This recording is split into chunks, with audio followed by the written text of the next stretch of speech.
can. So our largest position in the fund is Edelweiss, and I'm going to start with that. So one of the questions is Edelweiss, your top holding in the fund, has delayed its IPO of EAAA to late 26. Actually, they've delayed it to April 26. Concern is not the delay, but rather the upcoming subsidiary IPOs are not demergers, but stake sales, unlike Nuvama, which was a demerger and a lot of money was made.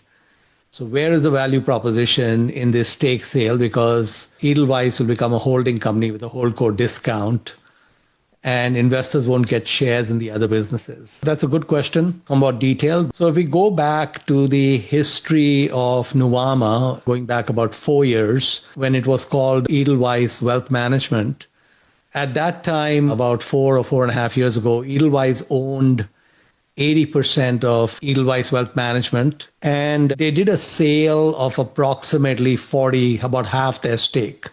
So they took their stake from 80% to about 39%, and later had the option to raise it to 44%, which they did. So basically, PAG in Singapore came in and bought the stake from them and also bought out other minority investors. And at that time, if I'm just going off memory, Edelweiss received somewhere between $250 to $300 million for that stake sale.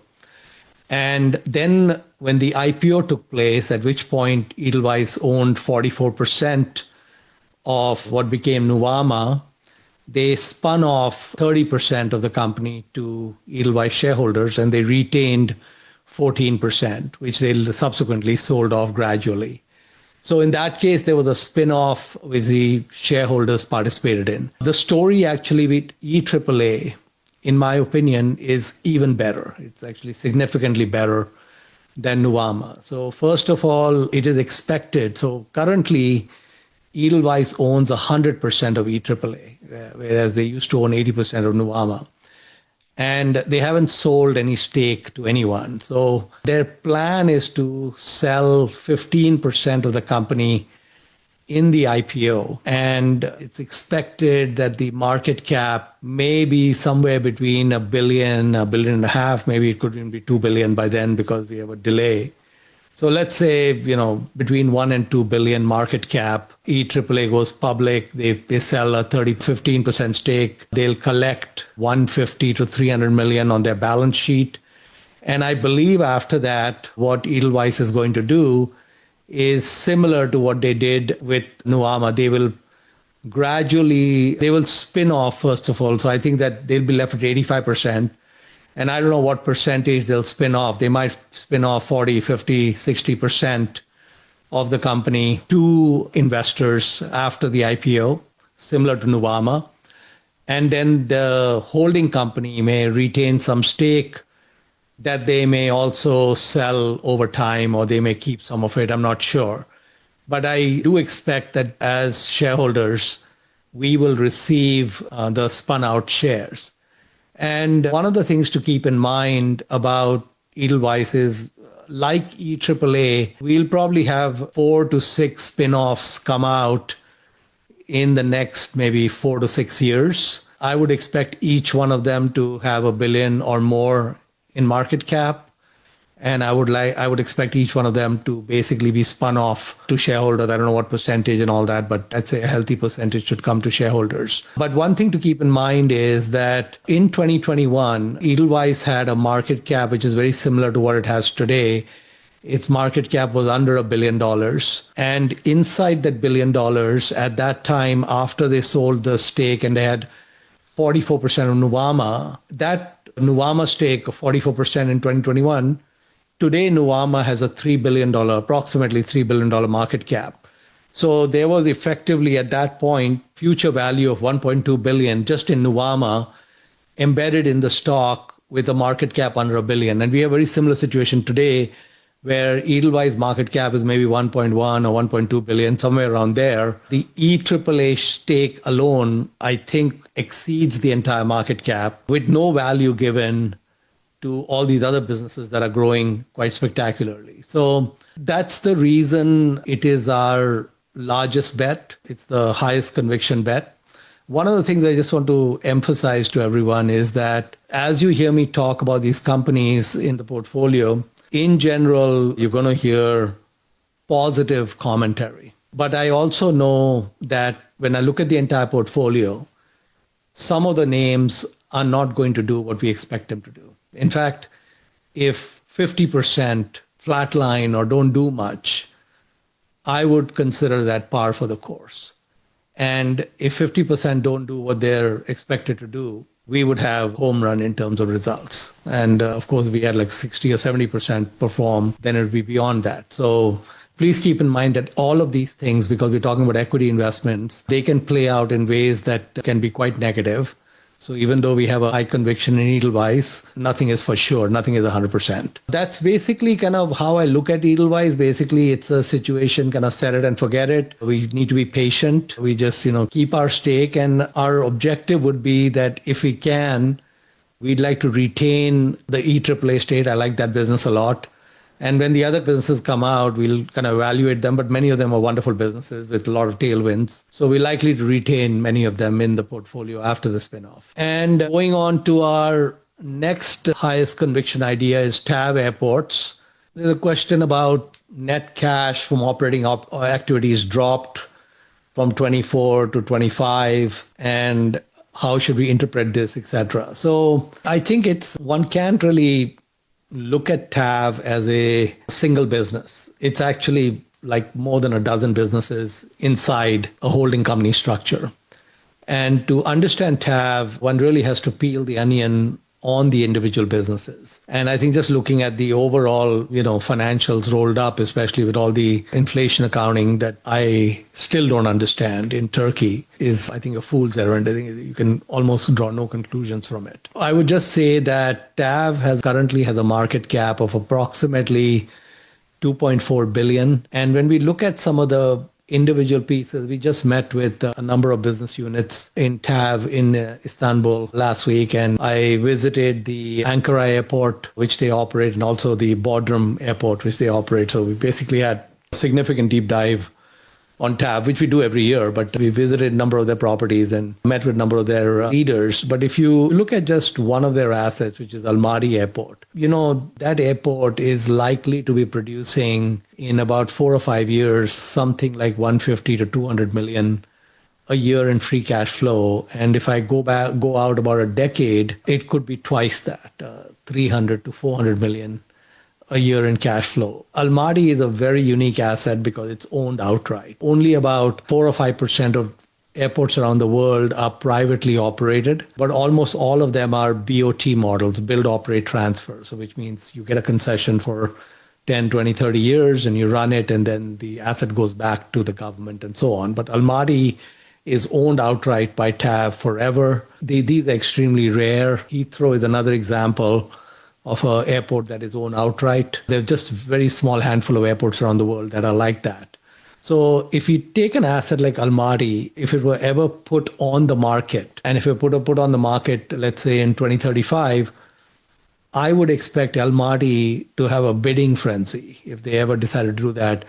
And I would expect it would go for well north of 10 billion, could even be 15 billion. And the market cap of TAV is 2.4. Almaty is just one of the assets. Havash, which is their ground handling company, probably has multi-billion value. Even some smaller pieces that they have, like TAV Technologies, is growing so fast that probably in 4 or 5 years is also probably worth over $1 billion. So you've got a number of different airports. Ankara is a total crown jewel airport. So I think with TAV, our perspective is that they have amazing properties. Probably by next year, they become a strong dividend player. The French company, Airports de Paris, that owns 46%, would like TAV to distribute half or more of its earnings. And I think by next year, their leverage will go down to a level where that will make it possible. So I think we should be seeing some very strong dividends coming out of TAV starting in 26. And we have no idea what deals they do in the future, but they have a lot of demographic tailwinds with passenger traffic numbers going up in almost all their geographies. So basically, TAV is one where we just want to sit and do nothing. And it's a good team, and we want to leave it there. Next, I'll go to metallurgical coal. You said before that AMR and Warrior are amongst the lowest cost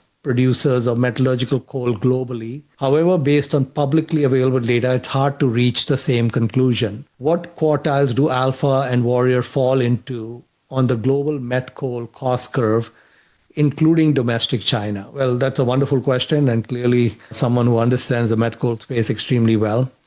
So when we talk about met coal cost curves, we need to limit ourselves to the seaborne met coal market. The seaborne met coal market has standardized grades like the Australian PLV, which has, it's a benchmark price, FOB Queensland, that a lot of other met coal gets priced off of. Domestic China, which is not seaborne in many cases, is lower grades of metallurgical coal in many cases.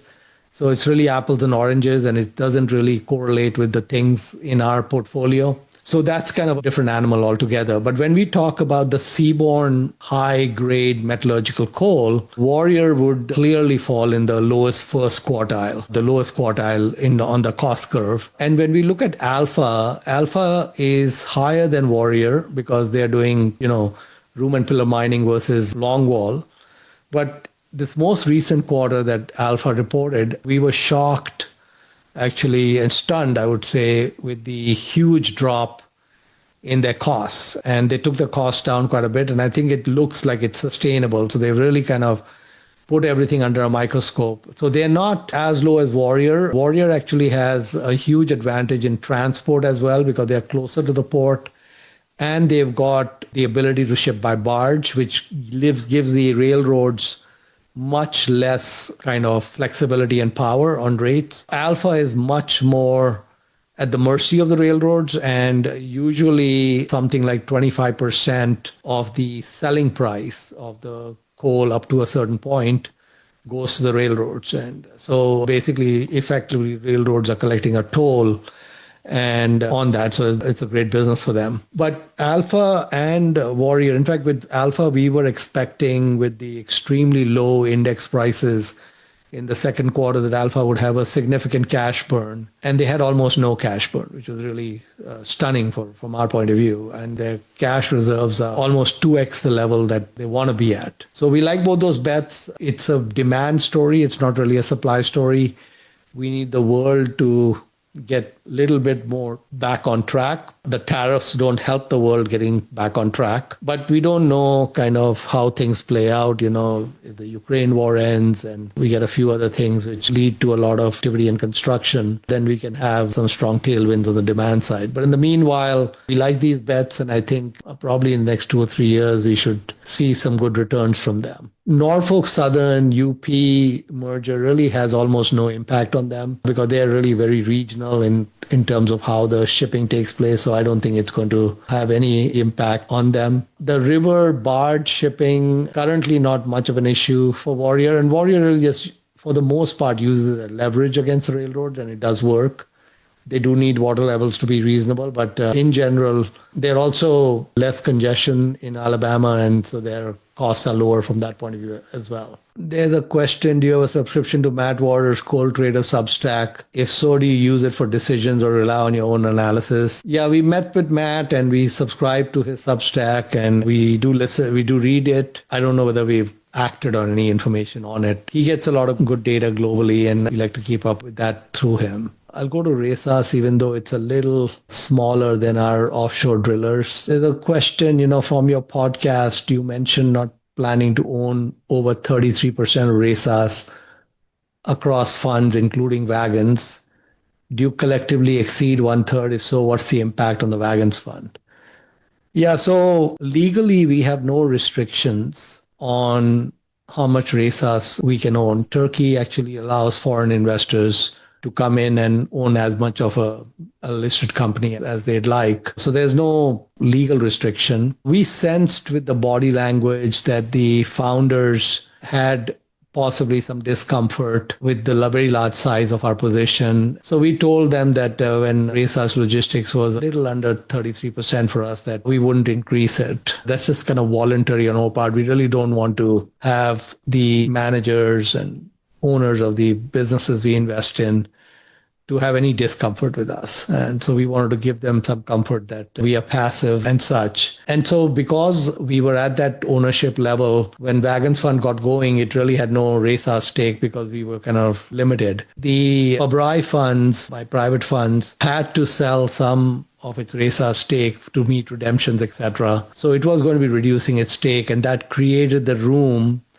for Wagons to buy. There are two Resas listed entities, Resas Logistics, where we are at, a little under 33%, and Resas REIT, where actually I don't think the promoters care, or the managers care how much we own, because 62% of that is owned by Resas Logistics, so they've got control of that asset thoroughly. So we've been increasing our stake in Resas REIT, and once we had reduced our stake in Resas Logistics, we could basically take a position in both of them in the Wagons Fund. So Wagons Fund has an interest in both Resas REIT and Resas Logistics, and they're both significantly undervalued, very good capital allocators. And so we think that intrinsic value will rise over time, and hopefully the gap will narrow between intrinsic value and market value. Going to our offshore oil services, we have 3 bets in the space, Valaris, Noble, and Tidewater. So there's a question: if Valaris replacement cost is $25 billion, while the market cap is $3 billion, why not size the position larger? Well, we have to remember that replacement cost is a data point that sometimes may not be the important data point. For example, if I look at the Class 1 US railroads, Union Pacific or Burlington Northern, Santa Fe, etc., to replace those assets is almost an infinite amount of dollars. In fact, they can't be replaced. You're not going to get port access to Long Beach or LA or some of the other major ports. So basically, transcontinental rail, a new transcontinental rail in the US, if it were to be built, it'll be just some ridiculous amount of money, many, many multiples of the market cap of these companies. But that doesn't mean that those railroads are going to trade at anywhere near those replacement cost values. In the end, all businesses, the real way they get valued is the cash they're going to produce from now till Judgment Day and then discounting it back. And that's the way Valaris is going to be valued eventually. So the fact that the replacement cost of the asset is high is interesting. It doesn't mean that it will trade at that value. It could even trade above that value, depending on how tight the market gets. But the bigger determinant of kind of how we do on these bets is not so much replacement cost as it is where we are on supply and demand, And it's difficult to imagine currently that any of these offshore oil service companies will ever place an order for a drill ship. That would be $1 billion plus order for a drill ship. To justify that, you would need $700,000 a day every single day in rates nonstop for 30 years to get a 12% return. And so since no one's going to give you a 30-year contract, I think it's very improbable that anyone's going to want to do that. Now, one of the national oil companies could place an order. I mean, their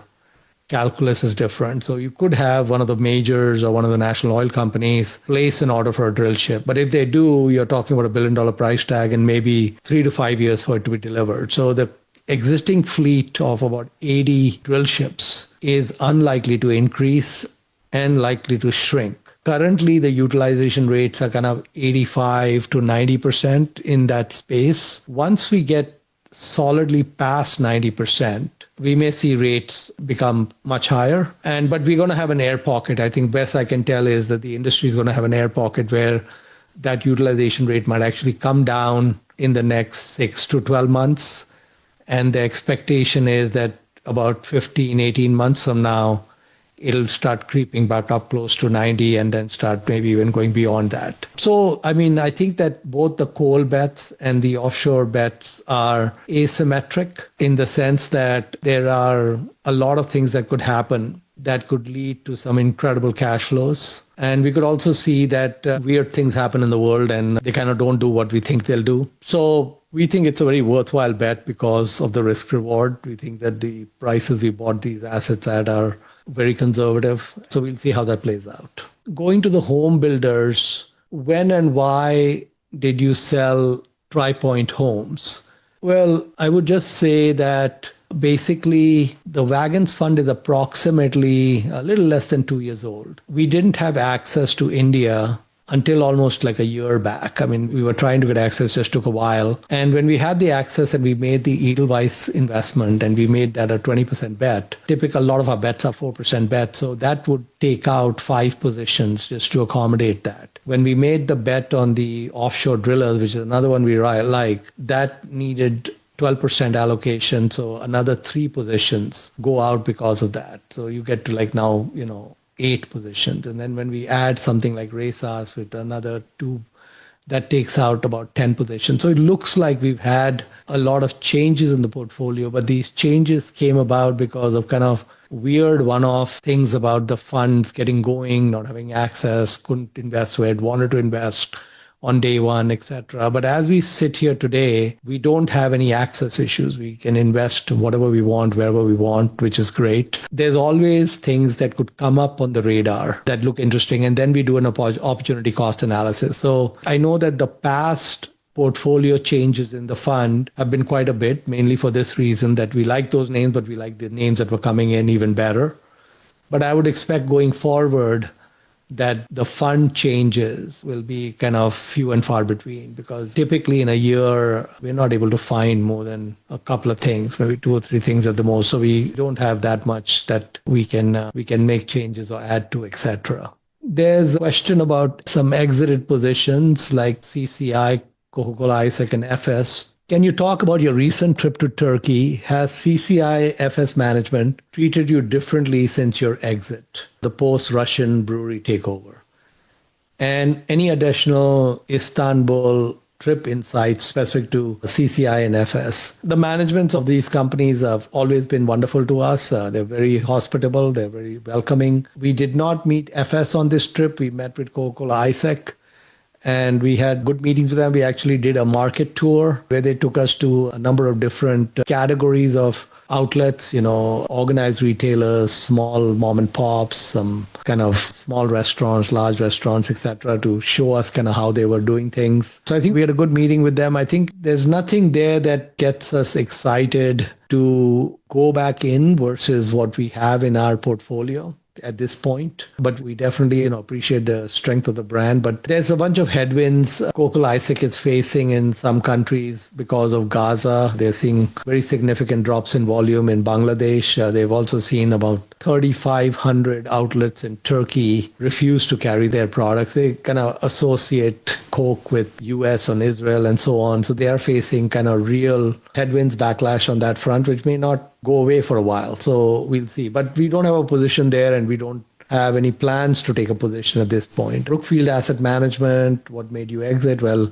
again, it was opportunity cost when we had those positions coming in. The same with Core Natural Resources. We prefer the pure met coal miners.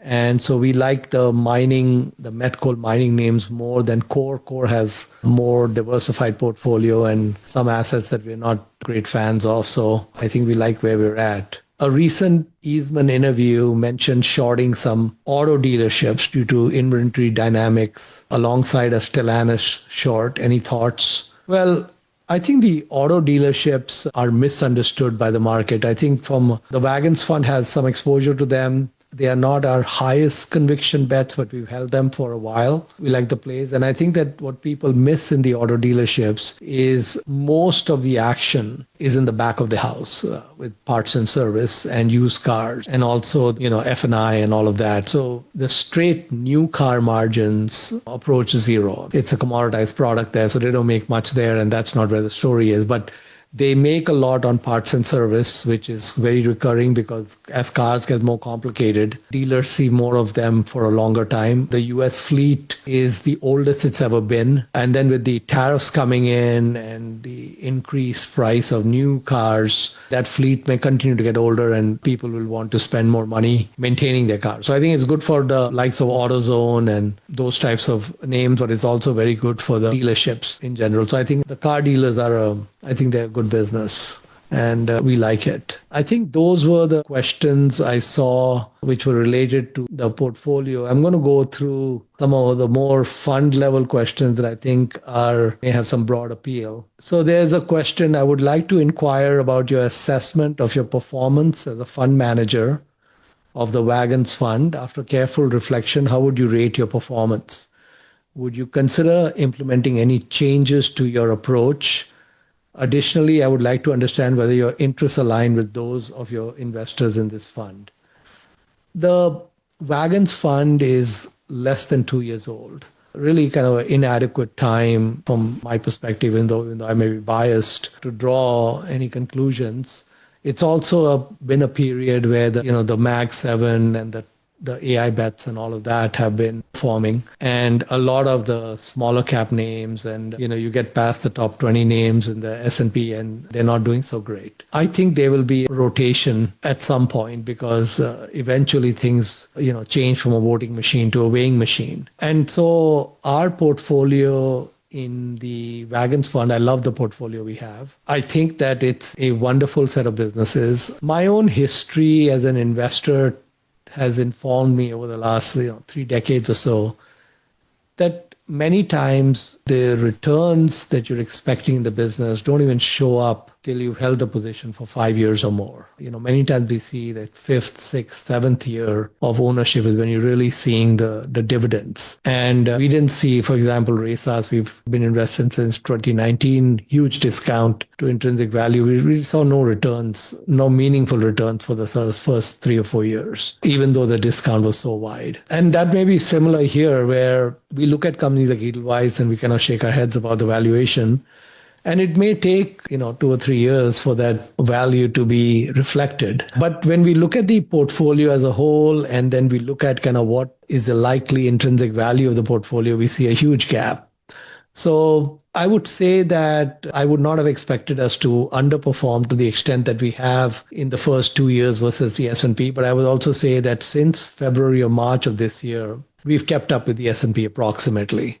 So even though the S&P has been climbing, the Wagons Fund has, even with all the non-S&P bets, for the most part, kept up. And at some point, if the S&P takes a tumble or the broader market takes a tumble, our names may or may not do that. When I look at Turkey, for example, this time from the trip, it was very clear that business climate in Turkey is very anemic right now. They've taken interest rate. They took interest rates all the way up to 50%, and now they're in the 40-odd%, but that has worked really well. Inflation has come down a lot. Inflation is like kind of 20-odd% a year, when it used to be close to 100%. And it looks like probably in 2 or 3 years, Turkey will have single-digit inflation, which is really quite remarkable, and could have single-digit interest rates. And that would, I think, trigger a very significant boom. So our Turkey bets have done reasonably well with all the headwinds that they're facing. They haven't really had tailwinds. So I think when the tailwinds come in, they could be very strong and such. So next few years, I think I'm very bullish, but obviously you have to temper it with my biases. How do you reconcile the proven strategy of running a concentrated portfolio with the mutual fund regulatory requirements that force you to diversify more than you otherwise might? How different would our long-term performance outlook be if we could be more concentrated? Similar to your private funds. I think the mutual fund diversification rules are good rules. If I were a regulator, I would want those rules. I wouldn't make much change to them. I think that when you're dealing with Joe Public and you're dealing with equities, I think diversification is very good. And at the same time, what we have tried to do is obviously we have to stay within the frameworks and be diversified, but we've tried to, because I can't come up with more than a couple of ideas a year, and the fund, is going to have 15 or 20 positions, is we've made multiple bets in a given sector that we like. In an ideal world, what I would have done is I would have picked the best out of them to invest in. And here we don't have the choice to pick the best, but that's in a way that might also be good, that we may be wrong about which one is the best. And so, for example, we have 3 bets in the offshore drilling space, and we have 3 or 4 bets in the met coal space. And, similarly in the home builders, we've got 2 bets, car dealers, I think we've got 3 bets and so on. So we would have been a little bit more narrow if we were allowed to, but I don't have much complaint about the way it is set up. I think I like the way Pabrai Funds has some concentration. Like, for example, we have a large bet in Edelweiss and TAB airports, and we have a lot of smaller bets, but I think they're in 5 or 6 buckets, and we like those buckets. How are trades prioritized between Dalal Street Hedge Fund and the Pabrai Mutual Fund? Will Dalal Street Fund trade in front of the mutual fund all the time? I'm concerned about the conflict of interest here. Yeah, that's a very good question. And we have a lot of compliance on the mutual fund side. We have a lot of compliance on the hedge fund side. And basically, for every single day of the year in advance, we basically have a set algorithm. So every 5th day, the Wagons fund has priority, first fund to invest in whatever it wants to. And 3 out of the 5 days, our hedge fund, the 3 hedge funds have priority. So basically it's spread out. And from a practical point of view, not all funds are buying all the time. So sometimes when the Wagons fund is building a position, it could be buying every day as the number one. So we don't think there's any preference that Pabrai funds or the Wagons funds gets in the buying. It's been kind of equitably set up. I don't really have any discretion, if you will. On a daily basis, it's dictated by what's been blessed by compliance, and we just do it that way. And I think it keeps our life simple, and I think it's very fair to everyone. Let me just see if funds there, and then I'll take a look at the questions on the chat window. The Pabrai Wagons fund size is rather small, about 80 million, and order of magnitude less than Mohnish manages in total. Is there a threshold below which you close the fund or increase the fees due to a mismatch between fees and overhead at the current fund size? Actually, we are very happy with the way the assets have grown, especially with the headwind of underperforming the S&P. So we have no plans to shut it down. We like the funds. It will become profitable for us when the assets are around 150 million or so. And I think we'll get there partially organically and partially with increased assets. I'm not sure in what time frame, but I think it should get there. So we have no plans. We have no plans to raise the fees. As we scale, there are possibilities that the fees could go down, but we have no plans to increase it. Let me just take a look at the chat window to see if there are some interesting questions which may have broad appeal. There's a question on Volaris, which is one of our offshore services. Given Volaris's current contracting strategy, pursuing 2 or 3 year deals and structuring shorter contracts as stepping stones to longer ones, how do you view the trade-off between locking in visibility today versus retaining exposure to potentially higher day rates from 2027 onward? Do you see a risk that Volaris might sacrifice upside if much of the floater field already contracted past that inflection point? Well, I would just say that in the interaction we've had with Volaris management, I'm very impressed with them. I think they really understand what they have, and I think they take a very long view of the business. They have 3 cold stacked 7th gen drill ships, and they are not in a hurry to put those to work. It may take a year or 18 months to mobilize them when they get a contract. They are profitable, solidly profitable cash flow wise without these 3 ships. But if and when these 3 ships join the others, that's a very significant boost to their cash flows.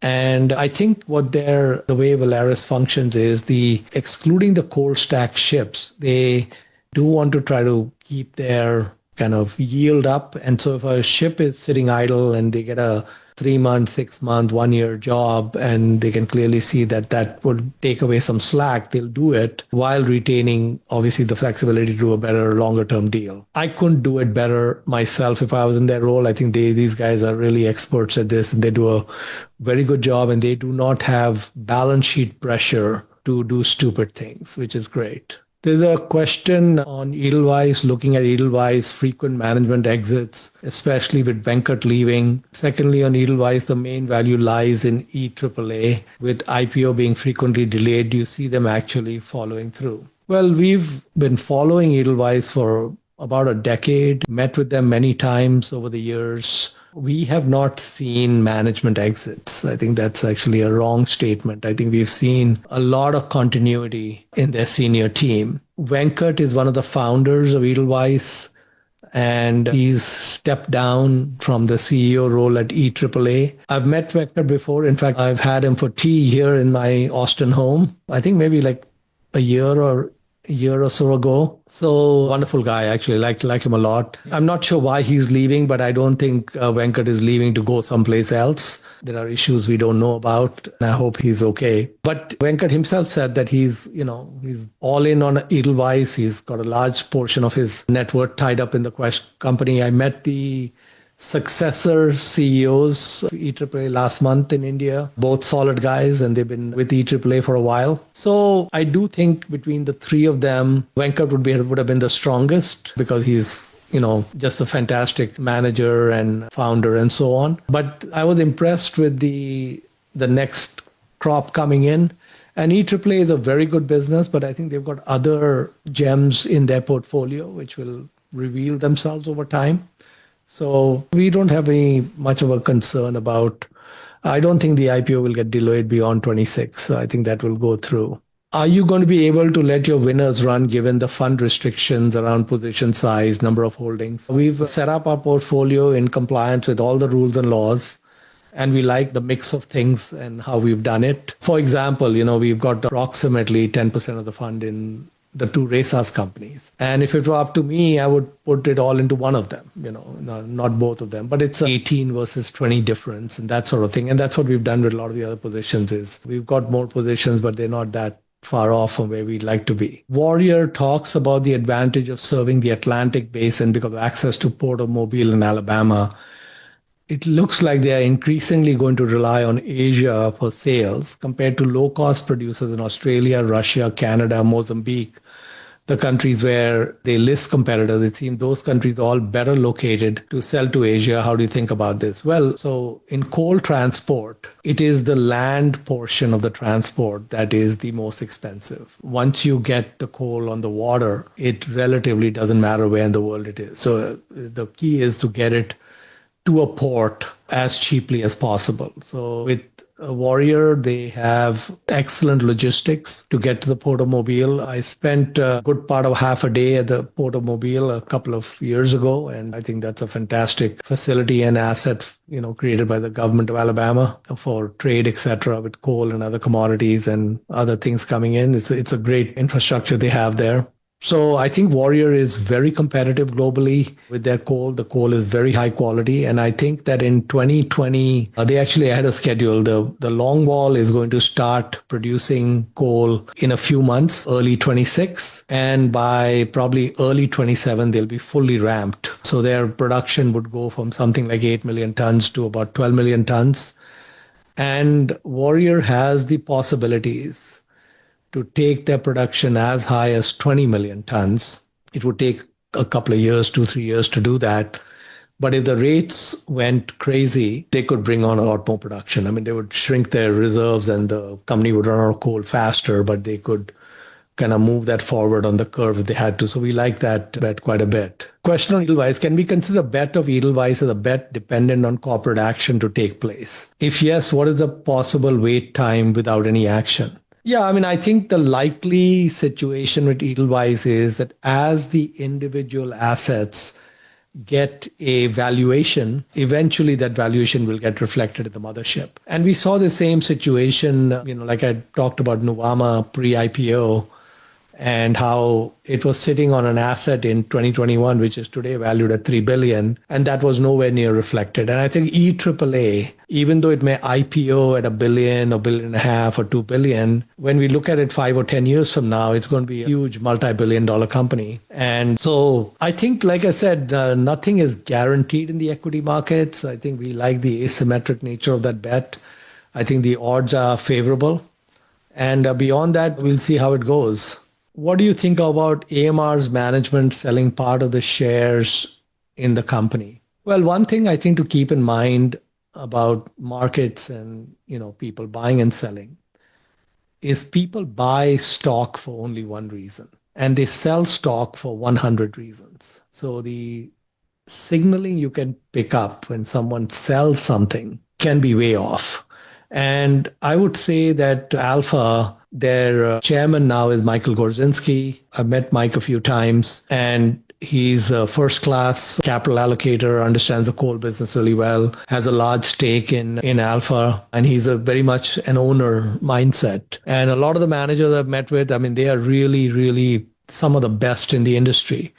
I think the reason that Alpha's moved down the cost curve is because of Jason, their chief operating officer. I think Jason may be the best met coal, continuous room and pillar miner in North America. Really exceptional. I mean, just always enjoyed interacting with him. I think he's fantastic. So Alpha has really good management. I like those guys a lot. And I don't have any concerns about, them lightening their, I think there's plenty of ownership on the board and in management of Alpha. In regard to TAV, and I'll make this the last question because we've got like 2 minutes left.